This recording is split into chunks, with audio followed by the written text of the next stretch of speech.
August 18th, 1960.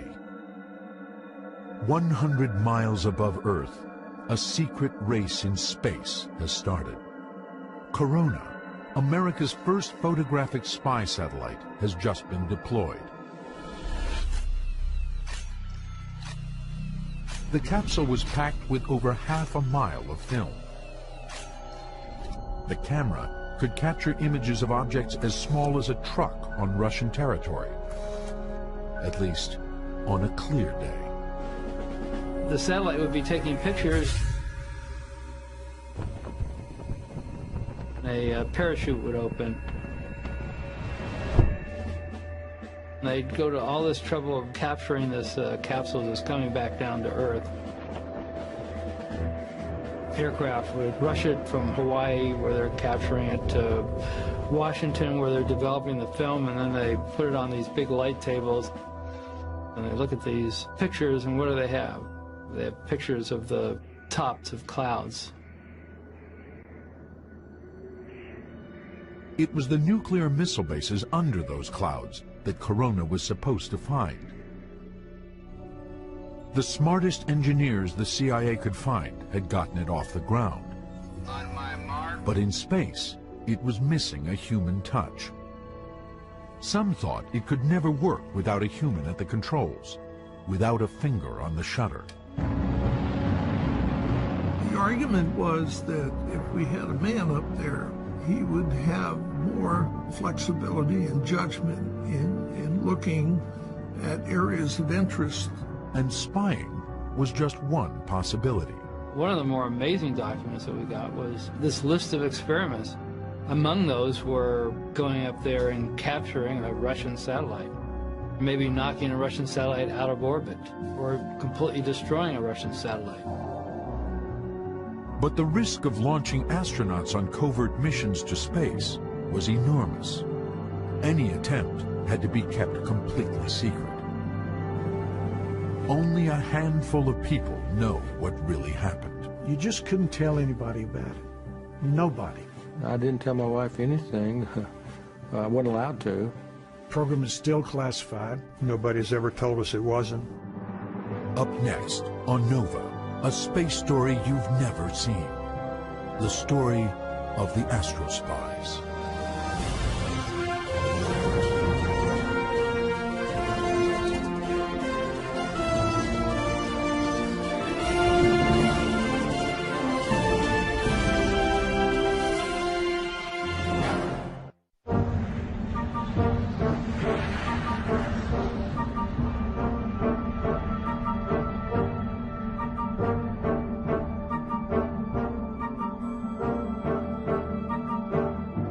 May Day, 1960, the height of the Cold War, and 13 miles above the Soviet Union, all systems were go. The CIA's secret U-2 spy plane was on a mission to confirm an alarming intelligence tip. A new Soviet nuclear missile base close to the Arctic was about to become operational. So this made the White House very nervous. It was in a position where it could launch missiles over the North Pole, which was the shortest route from Russia to the United States. The U-2's cameras were technological marvels, but the key to the U-2's success was the pilot's ability to find and photograph the best targets. The Soviets, would threaten us when they could get away with it. So we needed to know where their technology was. We needed to know what they were doing in the missile field, where the silos were, what kind of missiles they had. The U-2's pilot was Francis Gary Powers. He thought if he flew above 60,000 feet, he should be safe. No Soviet anti-aircraft missiles could reach him.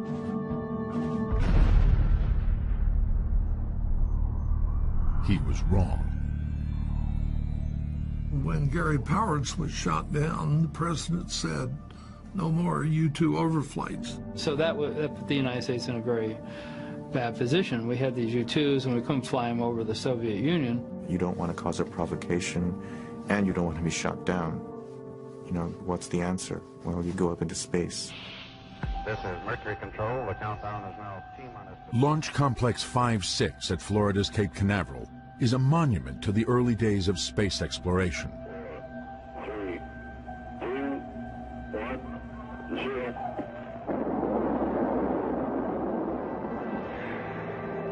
Now a museum, it was once NASA's command center for the launch of Alan Shepard, America's first man in space. All systems are go. In December 2004, NASA Special Agent Dan Oakland was called over to the old blockhouse to help solve a problem. With trying to find some keys to a door that was closed for a good number of years. The lock was so old, Oakland's office was the only one that still had the master key. There was no lights or anything, and we started looking around with flashlights. Buried back in the corner was a blue box. Inside the box, he found something extraordinary. 2 spacesuits, different from any NASA spacesuits. The suits are in pretty good condition, and they were just a little bit soiled. There's one that was 007 and then 008. And they're just printed on the suits themselves. And there was something else that seemed strange. That was a name tag that was actually on the sleeve, and it just said lawyer.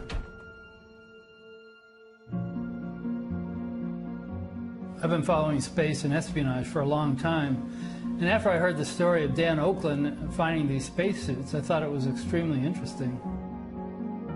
For James Bamford, an author and investigative reporter, that name lawyer became a window into a hidden world.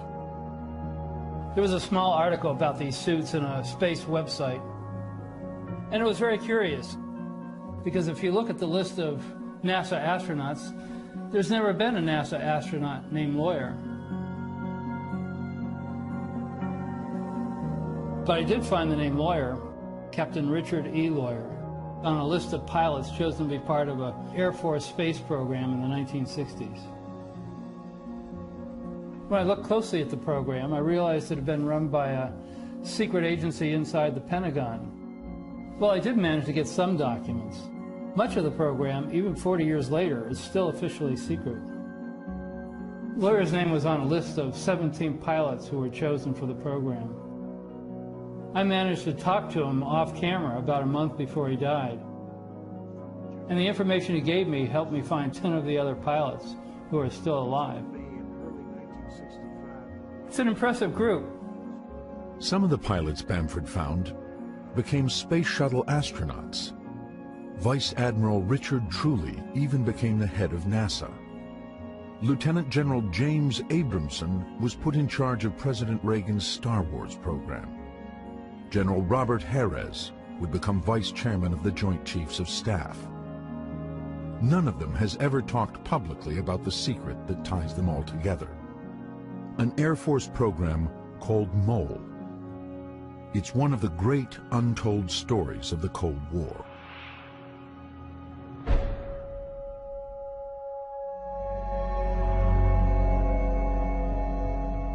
The story begins in January 1964 with a new group of America's best military pilots arriving at Edwards Air Force Base in California. They had been assigned to train at a place called ARPS, the Aerospace Research Pilot School. So I arrived at Edwards into what they called ARPS. Didn't know a soul. Run by Chuck Yeager, the first man to fly faster than the speed of sound, ARPS was a school where some military pilots with the right stuff were groomed to become astronauts in NASA's civilian space program. This year, it was different.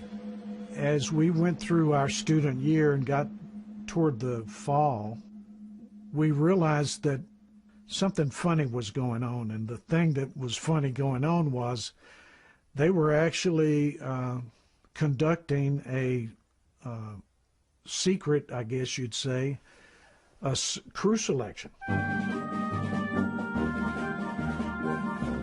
Without them knowing it, they were actually competing with each other for this program. They were being watched and being evaluated by these people to see who would make the best astronauts. The program was so secret it was even kept from the potential astronauts themselves. We'd fly in the morning, we would have classes in the afternoon, and we'd study and reduce data at night. They would teach you astronomy and flight mechanics, orbital mechanics, the relationship of bodies that are in orbit, or either around the Earth or going to the moon, stuff like that. For the students, it was more than just books and flying.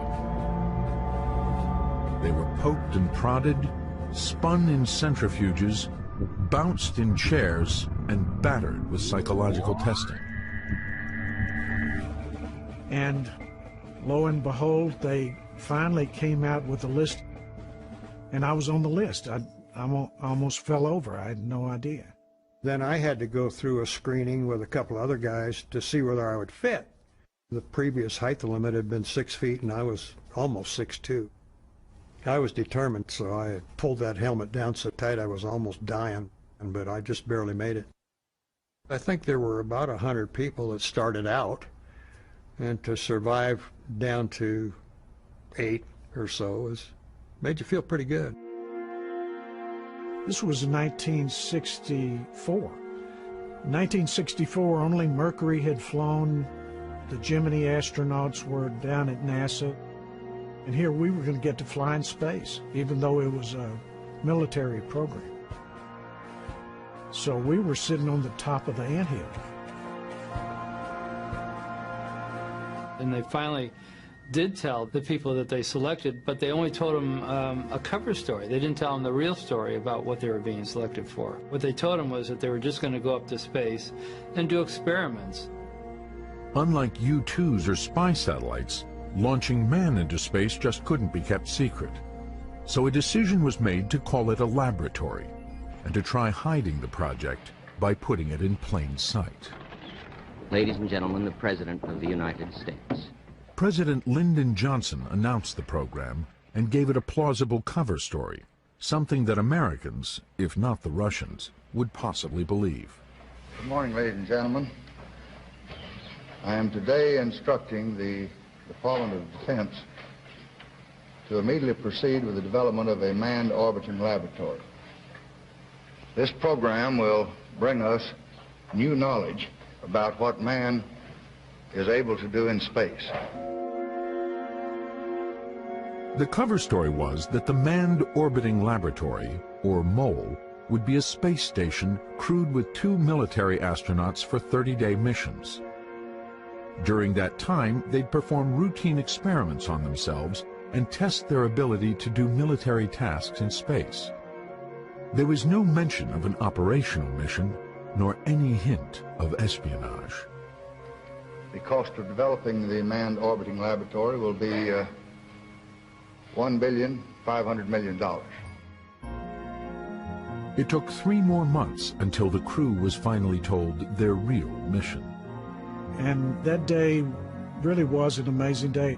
We got briefed into the program as to what it was about. The MOLE was actually an orbital spy station, equipped with a camera the size of a car. It would fly an orbit that would give maximum coverage to Russian targets. And the crew were no longer going to be astronauts. They were going to be astro spies. In essence, they're going to become the successors to Francis Gary Powers, basically. They're going to be the people who are going to be flying over Russia now. I think everybody was tickled. I mean, it was something that we really thought would contribute. We weren't going to go check how the African flute fly worked under zero gravity. You know, we're going to do something worthwhile, okay, that we thought was worthwhile. Before, I was going to go play with something. I wasn't really impressed by that. But now we were going to take pictures and blah, blah, blah, blah. The argument was that if we had a man up there, he would have more flexibility and judgment. The plan was to launch a 2-man Gemini capsule atop a 56-foot-long laboratory module. In orbit, the crew would unlock a hatch cut into the capsule's heat shield and crawl through a narrow tunnel into the pressurized crew compartment. Inside, as seen in this newly discovered government film, the astrospies could look through a viewport and observe and photograph high-priority targets in Russia and elsewhere. When the 30-day mission was completed, the astrospies would return to Earth in the Gemini capsule, leaving the laboratory module to deorbit and burn up in the atmosphere. With their highly classified mission in hand, the astrospies disappeared into a hidden world. The only people you could really communicate with about what you were actually doing were people within the program office. When we traveled, we didn't identify ourselves as MOL or crew members or anything else. And I think once in a great while we traveled on ID that identified us as somebody else. We didn't go around and tell everybody, knock on everybody's door and say, hey, I was an astronaut. Although we did have a joke in the program that one day there was going to be a little article back on page 50 of the newspaper that said, an unidentified spacecraft launched from an unidentified launch pad with unidentified astronauts to do an unidentified mission. That's the way it was. But despite the carefully crafted cover stories, despite all the safeguards, half a world away, the Russians were carefully watching and listening, and they didn't believe a word. We had some information about the MOL program from open and closed channels. We had our sources. These guys in Russia were smart. They could look at MOL, they could see sort of the general systems layout, and they could tell you, well, this is for something much more serious than simply applied military experimentation. Russia was being surrounded by a network of American nuclear missile bases, and we needed information on the location of these bases. Reconnaissance from outer space was absolutely necessary. We faced the problem of how potential targets could be identified and located. That's how the ALMAS project was born.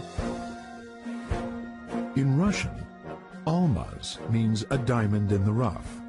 Almaz was the code name for the Soviet spy ship, a code name that could never be spoken.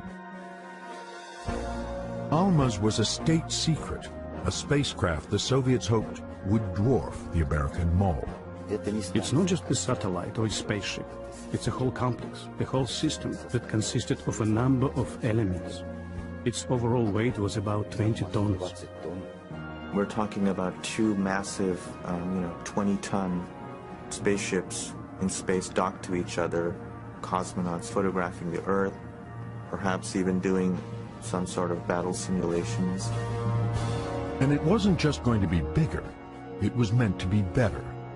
Unlike the MOL, Almaz was designed to stay in orbit for years at a time.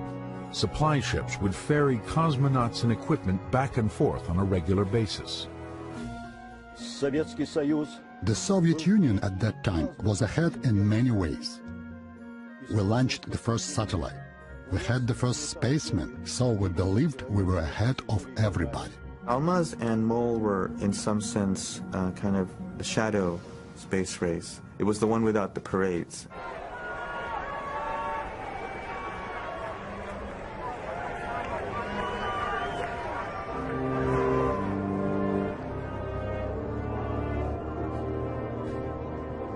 It's hard to remember the sense of conflict. The Russians were the enemy. They really were. And the game became, we need to beat the Russians into space. During the heart of the Cold War, we thought of this big Russian bear as being all-powerful and all-knowing. I was always afraid that they were ahead of us quite a bit. You can see the timelines of these two programs, and they're very much close.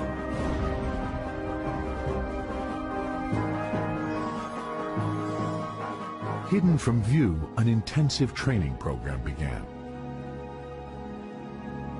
MOL crew members began simulating life in zero gravity. We did some of the work in zero-G airplanes, particularly learning how to crawl through that hatch in the Gemini B.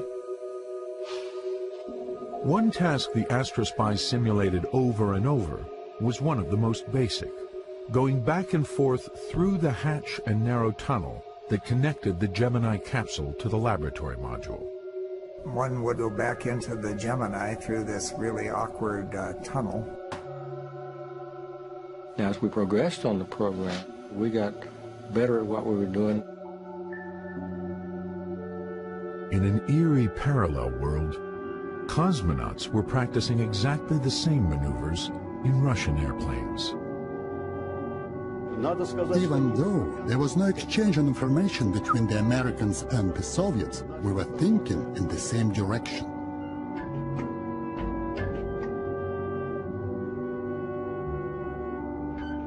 We also had a special hatch linking the main unit of the orbital station to the return capsule. To simulate life on board the Almaz, Russian designers built underwater tanks with a mock-up of the spaceship. There, planners had more time to study complicated maneuvers, like loading film capsules into the station. Half a world away, the Americans had developed the same solution. Former test pilot Bud Evans was put in charge of designing the underwater training program. In the airplane, when you reach 0G, and you had maybe 40 seconds to maybe a minute, 15 seconds at the most. So you really couldn't get a timeline on how long it would take somebody to do a task. And following that, we went full bore on simulating the Mole astronauts' task underwater. They created an undersea training facility off Buck Island in the Caribbean. Underwater, they dropped this very large mock-up of the Mole spacecraft. In film that has never been shown publicly before, you can see Mole crew members first putting on scuba gear, then donning their full spacesuits.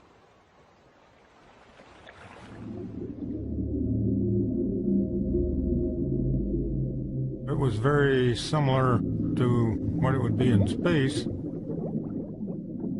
Cutting out some of the gravity, you can't move very well. With a more complete mock-up, the Mole crew members practiced more mission-critical tasks, like simulating how to move the packages of exposed film back through the narrow tunnel into the Gemini capsule. We had to know how long these tasks were going to take. This was one way to get some real timeline studies. While both the astronauts and cosmonauts were training for reconnaissance, military planners saw orbiting spy stations as just a first step. Any nation sufficiently advanced in space technology can convert a vehicle into a military spacecraft to deny the use of space to the free world.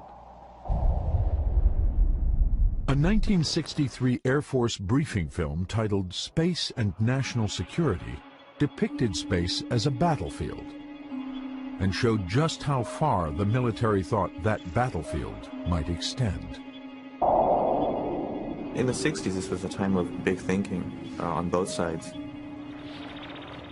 The Russians were really thinking grand, and we're talking multiple battle stations in Earth orbit, reconnaissance stations, manned by dozens and dozens of cosmonauts.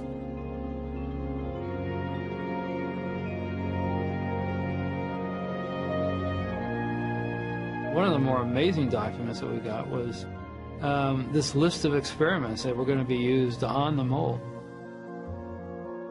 Among those were things that would be considered outrageous today. Going up there and capturing or stealing a Russian satellite. Going up there, maybe knocking a Russian satellite out of orbit. Or completely destroying a Russian satellite. Of course, we did realize that the Americans tried to develop the satellite interceptors and killer satellites. So we decided to develop a special cannon that was placed on the orbiting station. We just wanted to test and see how it worked in outer space. If somebody wanted to inspect or even attack the Almaz, we could destroy it. But first, engineers and designers from both sides had to contend with some fundamental laws of physics, so that astrospies could monitor enemy territory from 100 miles in space. It's a mystery to most people who haven't flown in orbit, what it's like trying to look at the ground as it's going by when you're going 18,000 miles an hour. Just looking out the window with normal or the equivalent of 20/20 vision, you could see tankers, oil tankers in the Gulf of Oman. They looked about that big. You couldn't see anything smaller than that without magnification. The magnification system developed for MOL was the state-of-the-art in optical engineering. The camera system and optics, an advanced set of folded mirrors tucked into the station, were so far ahead of their time that a nearly identical configuration is still in use today. So if you picture a Hubble Space Telescope, this huge bus-size telescope in space, pointed out at the stars, if you just turn it around and point it towards Earth, that would be the KH-11. We had very high resolution. For photo analysts, it is all a question of resolution. The higher the resolution, the smaller the object you can see on the ground. Extraordinarily, the MOL's camera was designed to spot objects as small as 3 inches. The 3-inch resolution was pretty critical to providing our people with the technical details of what the threat was and what the capability was. The goal of people who do reconnaissance has always been to get the highest resolution. But it's a trade-off. Tighter you get the picture, the better resolution you get, but the less coverage you get. What you really need is to be able to look at a big scene and say, oh, there's something interesting I really need to look at over there. Inside a MOL training simulator, joysticks could zoom the lens both in and out and from side to side. A wide-angle viewfinder could spot targets at the very edge. We had optical eyepieces to look through with ways to point the line of sight, and they had photographs simulated to give you something to look at, to test your ability to zero in on a point of interest quickly and accurately. The camera system was a huge engineering challenge. It required great precision while the target was in motion and the station was orbiting over the poles. They're trying to take a picture of something on Earth. As the Earth is going around on its axis at 1,000 miles an hour, and they themselves are traveling around the Earth at 17,500 miles an hour. It was an extremely difficult scientific task to try to create a camera system that could take a very accurate picture, knowing that everything is moving at a different relationship to each other. In both countries, engineers struggled to create rudimentary motion tracking systems. We had other devices for reconnaissance, but we needed to create a control system that could fix the camera on the targets to avoid blur. On Almaz, they had a particular instrument which would basically freeze the image. They would actually have the camera move and compensate for the angular distance between a particular point. So as Almaz was flying over, the camera would sort of shift slowly to keep its sights on the particular territory. MOL's tracking and targeting system was computerized, but computing was still in its infancy. And by today's standards, they're really crude. They were IBM 4Pis. I don't think they had 50,000 words of storage in them.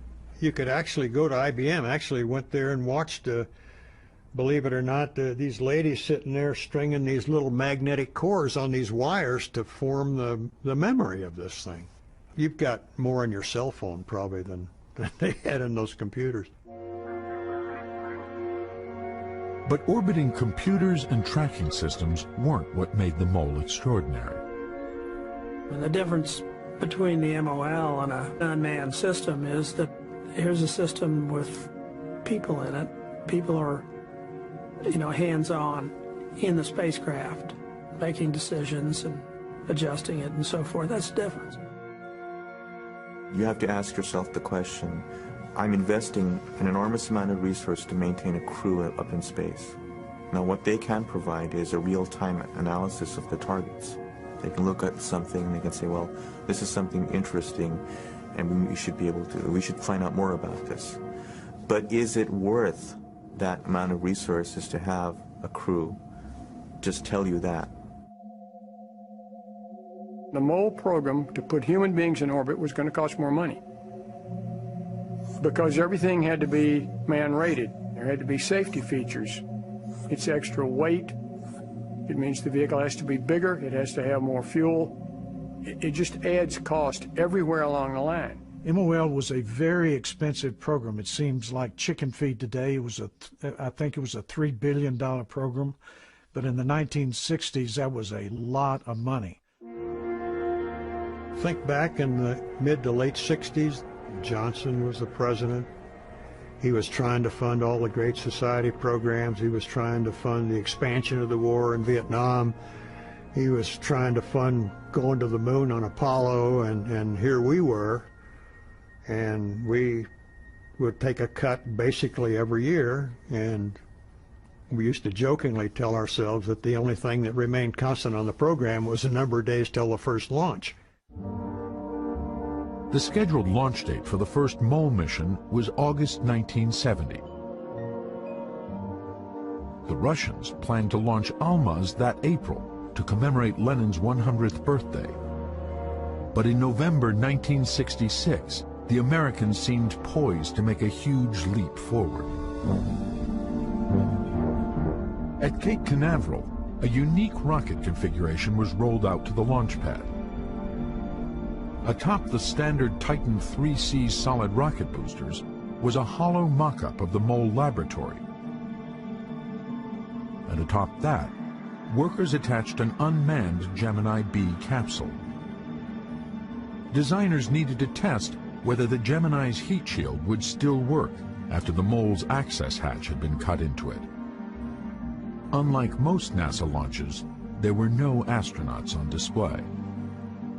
You know, the NASA astronauts back in the 60s were all good friends of ours.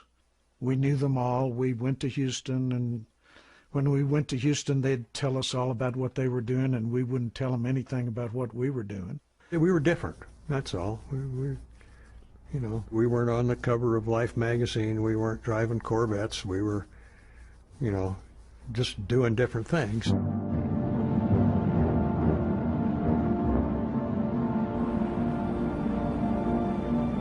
At 8:50 on November 3rd, the MOLE program literally got off the ground.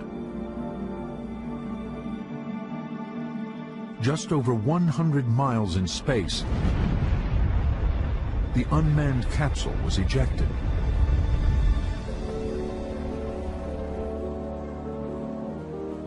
U.S. Navy ships recovered it 5,500 miles out in the Atlantic. The capsule was intact and proved that pilots could survive re-entry. But surviving their training program was another question. Major Robert Lawrence was one of the final crew members chosen for MOLE. He was one of the Air Force's best pilots. He had a Ph.D. in chemistry, and he was the first African-American selected to be an astronaut. Bob was such an excellent pilot that the idea of him having an accident really had never entered my mind. They were doing a simulated shuttle approach in an F-104, which was a very difficult maneuver. I think Harv Royer was flying the airplane. And he just misjudged a second or two, and that's all you had. And I think they got too low, pulled out too late, actually hit the ground hard, bounced in the air, and as I understand, the airplane rolled. And Royer managed to, they both ejected. Royer survived the ejection and Bob didn't.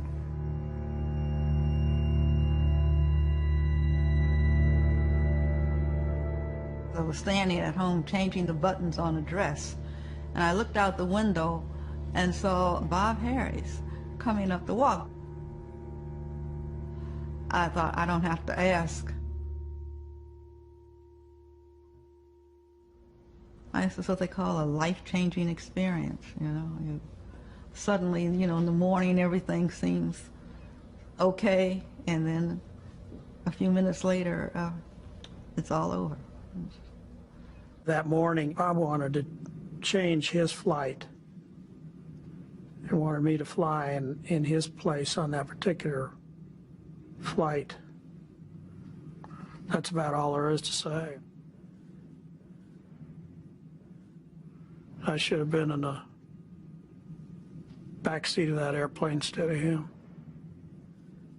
The accident served to make us realize that we really were a very small group and we had a big problem. And that meant lots of training and that we expanded our efforts and increased our efforts. By the beginning of 1969, the secret race between Russia and the U.S. to launch the first spies into space seemed to be neck and neck. Both sides had made significant advances, but they were both years behind schedule. We thought that in a coming year or two, we would be able to launch the space station into orbit. Still, our program fell behind by 3 years. For the first time, I personally was beginning to believe, I believe this can work. Well, some of them might have been a bit worried about what the Russians were doing at this point. What they really didn't know was that the competition was less with the Russians than it was within their own government. Right around the corner from them was another agency called the NRO, the National Reconnaissance Office. The National Reconnaissance Office was extremely secret during the 1960s. Matter of fact, even its name wasn't declassified until the early 90s. Their job was to try to find a way to put satellites up there that could get the very same resolution. They were going to develop a competitive system, and the CIA backed that. Larry Scantz, who had worked at NRO and later helped plan MOLE, was one of the few people with a security clearance for both programs. Both systems were aimed at developing 3-inch technical resolution. From a technical point of view, they kind of wound up in a dead heat. We were aware that there were unmanned reconnaissance satellites with truly impressive capability on the drawing board. You know, there's the unmanned guys that said, you know, we don't need you, and then there's the manned guys that say, well, you can't live without us. It was obvious to me the first time I went to a place where the unmanned system was being run, they didn't want any part of us. And somebody bigger than them told them to let us in to see it. Unknown to the MOLE crew, the Secretary of the Air Force went to the White House to make a last-minute plea to President Nixon. And the MOLE's future hung in the balance.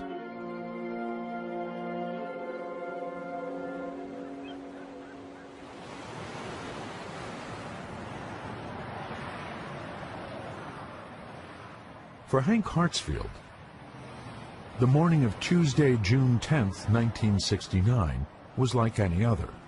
I jumped in my little MG, and as usual, I had a little plug in my ear to listen to the local news, and was happily driving down 405. They came in with an announcement. This morning, the Manned Orbiting Laboratory has been canceled by the Department of Defense. Holy cow, what's going on here? And there was 2 news stations. I switched the other one to see if the story would be any different, and it wasn't. I was in a meeting arguing with an engineer, and I felt this tap on my shoulder, and I looked around, and it was Mac. And I looked in his eyes, and he said, real low, nobody else in the room heard him, he said, the program's canceled. And I turned around to this engineer that I was arguing with, and my mind was blank. I didn't know what we'd been talking about. What happens to the 14 astronauts now who've been training for lengthy missions? Well, they'll find, I'm sure, appropriate assignments elsewhere. They're a very good bunch of boys, and I'm sure they'll have many opportunities to use this experience in their furtherment of their careers. Thank you. The end of the MOL program turned out to be as low-key as its beginning. 6 weeks later, the world focused on man's role in space, but they were watching Neil Armstrong step foot on the moon. Oh, that looks beautiful from here, Neil. It has a stark beauty all its own. The world was unified at that point, and I think everybody was happy that a human being had landed on another planet. By the same token, I would say that I still cry at night a little bit about not getting to go.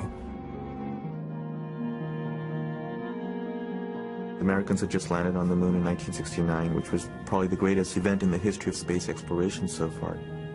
The Russians had completely been upstaged. They'd lost the moon race. So Dmitry Ustinov, who's basically the effective head of the Soviet space program, demands something to respond to this. This is what the Russians came up with. This is the spy station called Almaz. 13 years in the making, the sole remaining capsule is locked away in a warehouse on the outskirts of Moscow. It is a closed facility, a place foreigners are still denied access. Nova's cameras were allowed inside, but only with a Russian camera crew. The Almaz capsule was divided in 3 sections. One section was the crew quarters, a rudimentary bed, a table where cosmonauts could sit and prepare food, a tank to sip water from. Another section was mainly taken up with the sensors. Largest among them, the Agat camera, weighing more than 2 tons with 6-meter mirrors folded inside. And in the middle, the operations module, where astrospies could zoom down to almost any point on Earth. To show them where they were, a simple globe that depicted their point in orbit. A screen they could look at that showed them a 100-kilometer panorama of the world below. In front of that screen, a viewfinder that could zoom in to 100 meters. We could see details that were half a meter long from 250 kilometers in outer space. For example, we could see the make of the car, if it's a Ford or Toyota. The entire station was gyroscopically controlled, designed to pivot as it passed over its target, so that when the shutter was triggered, the pictures wouldn't be blurred. And on the outside of the station, a first for manned spaceflight. A weapon, a 23-millimeter cannon that could fire on an enemy satellite that might be flying too close for comfort. In June 1974, all of this was loaded on top of a giant Proton rocket and rolled out to the Baikonur launch site. The Almaz capsule was covered with a shroud, so American reconnaissance satellites couldn't photograph it.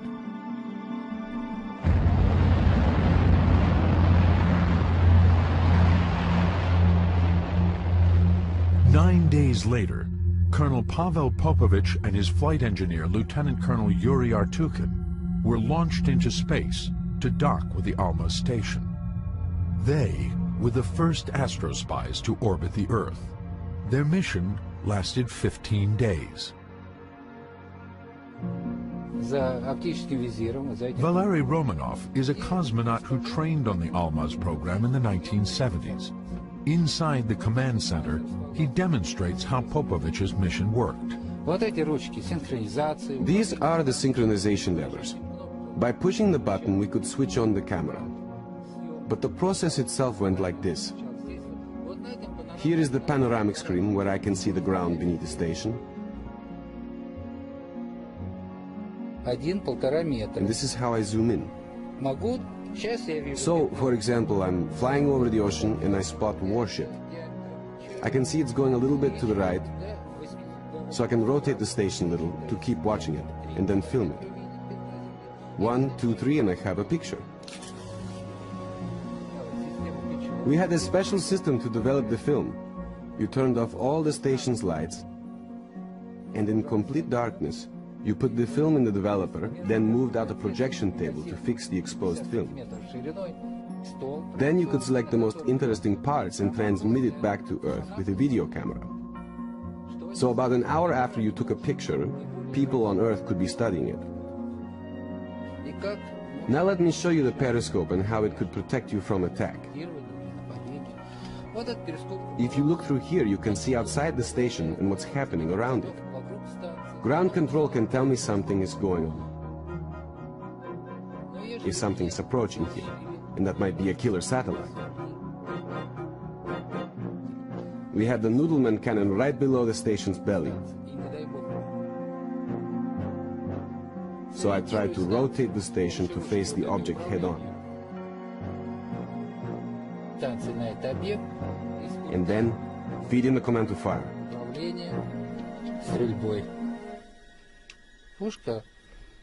Fortunately, that never happened. We were afraid about what would happen to the station if we fired the cannon, so we never tested it with the men on board. But after the crew left, we fired the cannon by remote control, and the station survived the intense vibration. Subsequent missions to the Almaz seemed star-crossed. On 2 missions, cosmonauts failed to dock with the spy station and returned to Earth empty-handed. On the 3rd attempt to reach Almaz, things got worse. The cosmonauts docked successfully and entered the Almaz. But on their 42nd day in orbit, as they passed over the dark side of Earth, the station's electrical system suddenly shut down. Alarms sounded, and the station was plunged into darkness. Out of radio contact and drifting in space, the cosmonauts struggled for 2 hours to bring the craft back to life. When power was restored, the frailty of man in space became clear. The flight engineers suffered a breakdown and began experiencing audio hallucinations. No medicine on board could help. 6 days later, the cosmonauts were ordered back to Earth. In February 1977, Viktor Gorbatko, a Soviet Air Force colonel, was the last pilot to command Almaz. His mission was almost flawless. When we flew over the United States, I looked down and immediately recognized New York.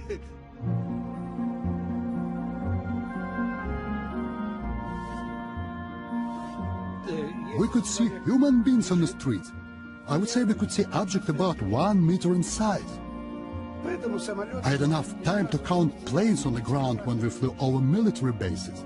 We just had to shoot film of any weapons we could spot. That was about all we had to do. Circling the Earth every 90 minutes, he said the Almaz orbit was useful not only for spying on the U.S., but also on its allies. Our main assignment with the Agat system was to film ships and planes on the other side. There was some military tension in Israel, so we had to count how many planes they had. To Colonel Gorbatko, there was a big difference between space espionage and space wars. My mission has a peaceful character. We didn't shoot, we just took pictures. So we were space spies. That would be a good title for a movie. But far below, in Moscow, senior Kremlin officials were asking the same question their American counterparts asked 8 years before. Was this really worth the effort and the risk? One of the biggest ironies here was that the Russians probably felt that they won, but in the end it was a hollow victory because they ended up basically coming to the same conclusion. It just took them about a decade longer. On February 25, 1977, at 9:21 a.m. Moscow time, Colonel Gorbatko undocked from Almaz and descended towards central Kazakhstan. He and his partner would be the last astro spies. After 13 years of extraordinary effort by scientists from both sides, with billions of rubles and billions of dollars spent, only 5 missions had been launched, all by the Russians, and just 2 of those were deemed a success. For all the effort, Astrospies had managed just 81 days in orbit. In the end, it came down to a competition of man against machine, and machine won. I absolutely think it was a premature decision to close down the program. They insist the space station without the pilots are more efficient. I would insist that is wrong.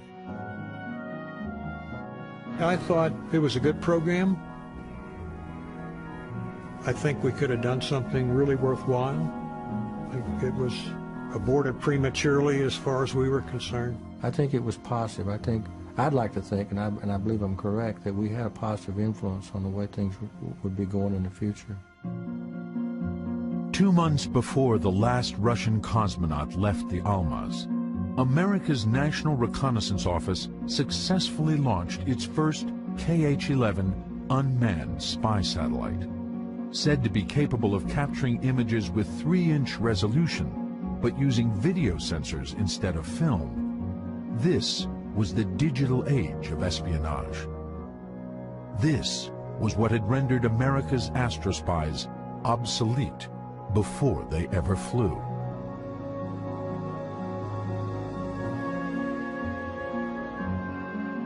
"30 years later, dozens of unmanned satellites silently monitor the world below. They are also the astrospy's legacy. When I look back at what we did on Mo, we didn't, as far as I know, develop something that has led to another manned system. I think that the work we did helped provide data for future systems.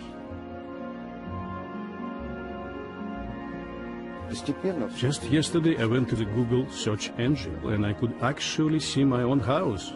30 years ago, who would have thought I would be able to see something like that?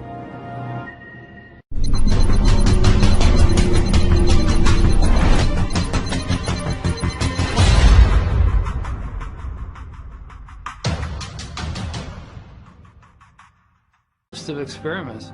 Among those were going up there and capturing a Russian satellite, maybe knocking a Russian satellite out of orbit, or completely destroying a Russian satellite. But the risk of launching astronauts on covert missions to space was enormous. Any attempt had to be kept completely secret. Only a handful of people know what really happened. You just couldn't tell anybody about it. Nobody. I didn't tell my wife anything. I wasn't allowed to. Program is still classified. Nobody's ever told us it wasn't. Up next on Nova, a space story you've never seen. The story of the astrospies.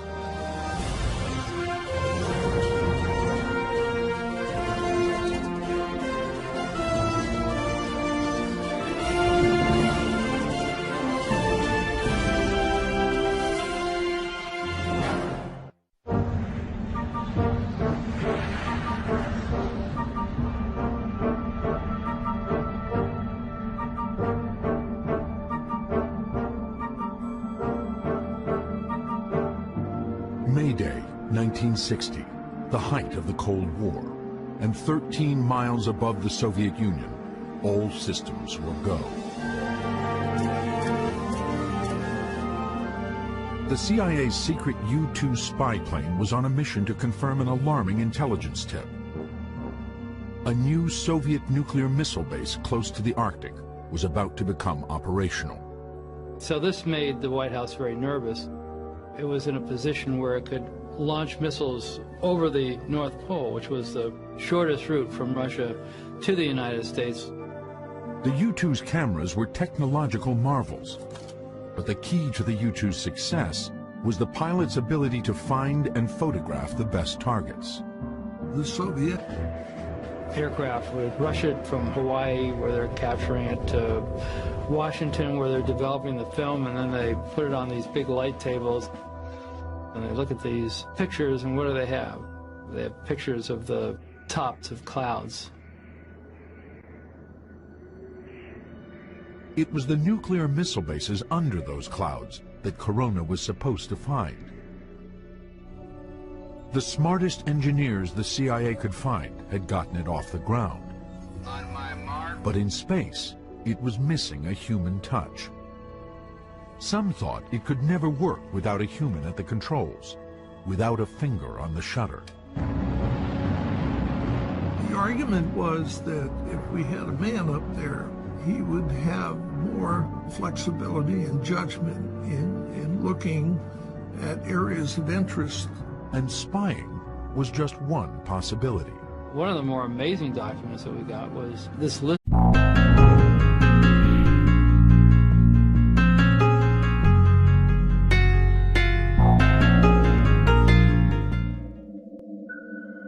August 18th, 1960. 100 miles above Earth, a secret race in space has started.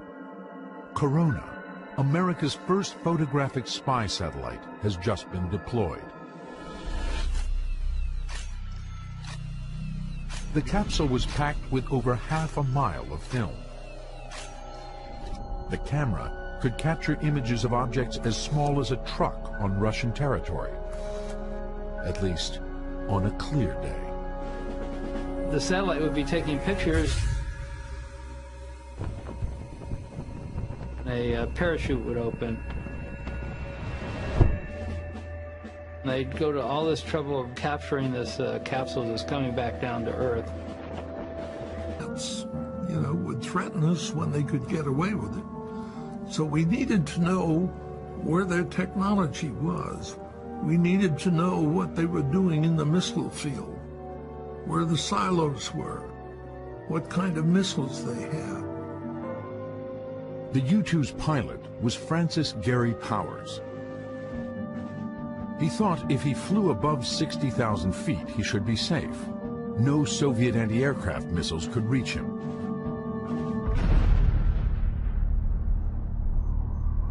He was wrong. When Gary Powers was shot down, the president said, no more U-2 overflights. So that put the United States in a very bad position. We had these U-2s and we couldn't fly them over the Soviet Union. You don't want to cause a provocation and you don't want to be shot down. What's the answer? Well, you go up into space. This is Mercury Control. The countdown is now T-minus. Launch complex.